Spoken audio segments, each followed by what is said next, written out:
Hello বন্ধুরা, আশা করি সবাই ভালো আছেন। অনেকদিন পর ফিরে আসলাম নতুন একটি ব্লগে। আজকের ব্লগটি কলকাতা সায়েন্স সিটি নিয়ে। একজন বিজ্ঞানের ছাত্র হিসেবে এই সায়েন্স সিটি আমাকে বরাবরই আকর্ষিত করে। তো আর দেরি না করে চলুন ঘুরে আসি কলকাতা সায়েন্স সিটি থেকে। পুরো সায়েন্স সিটি জুড়েই আপনার চোখে পড়বে অনন্য সুন্দর বিভিন্ন ভবন এবং নানান জীবজন্তুর মূর্তি। হাঁটতে হাঁটতে আমরা এগিয়ে যাচ্ছিলাম সায়েন্স এক্সপ্লোরেশন হলের দিকে। এখানে মাত্র 25 টাকা দিয়ে টিকিট কেটে বিভিন্ন ধরনের নিদর্শন এবং প্রদর্শনী চিত্র আপনি দেখতে পারবেন।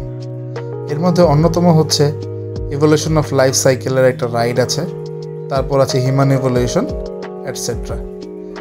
শুরুতে ঢুকতেই আপনি বিভিন্ন চিত্রকর্মের মাঝে ঢুকতে ঢুকতে চলে আসবেন ইভলিউশন অফ ডার্ক লাইফ একটি রাইডে।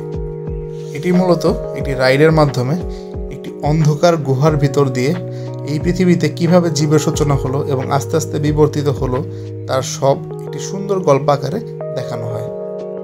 এই ডার্ক রাইডে প্রবেশের পূর্বে কয়েকটি কক্ষ রয়েছে। এই কক্ষগুলোতে নানা রকম পাথরের যুগের জিনিসপত্র প্রদর্শিত রয়েছে। আরও রয়েছে ভারতবর্ষের বিভিন্ন জায়গায় পাওয়া বিভিন্ন মাথার খুলি ও আরও অন্যান্য জিনিসপত্র। এগুলো দেখতে দেখতে আপনি এগিয়ে চলবেন ডার্ক রাইডের দিকে। এই তো আমরা চলে এসেছি ডার্ক রাইডটির প্যাসেজে। এখানে একটি ছোট গাড়ির মাধ্যমে আমরা ইভলিউশন অফ লাইফ সাইকেল দেখতে দেখতে একটি গুহার মধ্যে প্রবেশ করব। তো চলুন উপভোগ করা যাক একটি রোমাঞ্চকর এবং থ্রিলিং অভিযান।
ইভলিউশন অফ ডার্ক লাইফ থেকে বের হয়ে আপনার চোখে পড়বে প্রাচীন আমলের বিভিন্ন রকমের নিদর্শন, যেমন প্রাচীন আমলের কাপড় তৈরি, কিভাবে নৌকা তৈরি করত, তাদের চিকিৎসা ব্যবস্থা ইত্যাদি।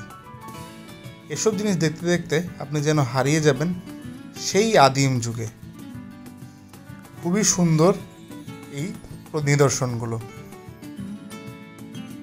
প্রত্যেকটি বিল্ডিংয়ের বাইরে আপনি এরকম খাবারের জায়গা পেয়ে যাবেন। এখানে বিভিন্ন রকমের স্ন্যাক্স, আইসক্রিম, এমনকি দুপুরের খাবারও আপনি পেয়ে যাবেন। এই সারি সারি দোকানগুলোতে খাবারের দাম একটু বেশি হলেও খাবারের কোয়ালিটি মন্দ নয়। এরকম হাঁটতে হাঁটতে আমরা এখন এগিয়ে যাচ্ছি ফিজিক্স এবং এক্সপেরিমেন্টাল জিনিসপত্রগুলো দেখতে। এই হলো সেই বিল্ডিং যেটির মধ্যে বিভিন্ন রকম সায়েন্সের এক্সপেরিমেন্ট এবং ফিজিক্সের জ্ঞান আপনি সহজেই উপভোগ করতে পারবেন। এখানে 3টি স্থান রয়েছে, একটা হচ্ছে স্পেস ওডিসি, একটা মেরিটাইম সেন্টার, আর একটা হচ্ছে ডায়নামেশন হল। তো আমরা প্রথমে ঢুকছি ডায়নামেশন হলে। ডায়নামেশন হলে আপনার বিভিন্ন রকমের এক্সপেরিমেন্ট এবং পদার্থবিদ্যার জিনিসপত্র সচক্ষে দেখতে পারবেন। এখানে অনেক কিছুই শেখার আছে।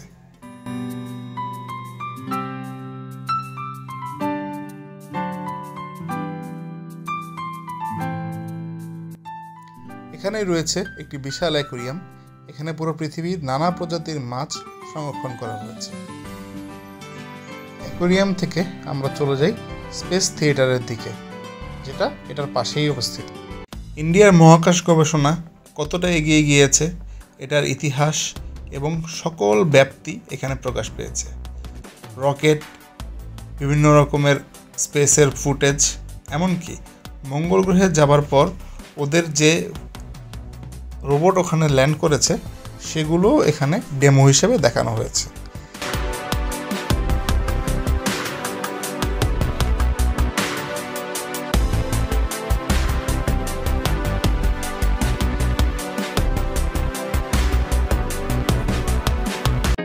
স্পেস সেন্টার থেকে আমরা চলে যাই মেরিটাইম সেন্টারে।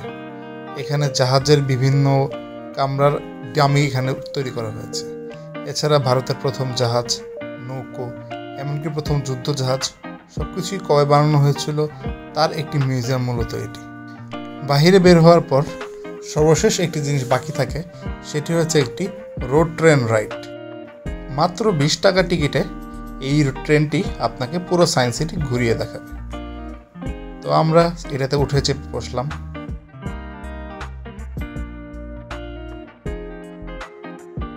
এরই মাঝে শুরু হলো হঠাৎ বৃষ্টি। বৃষ্টিটা এই আবহাওয়ায় মন্দ লাগছিল না। আবহাওয়াটা ঠান্ডা ঠান্ডা হয়ে আসছিল এবং ঘুরতে ভালোই লাগছিল।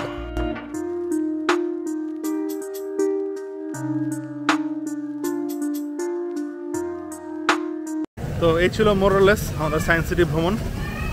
স্যাটিসফাইড। সায়েন্স সিটি আপনাদের কেমন লাগলো কমেন্টসে জানাবেন। Thank you.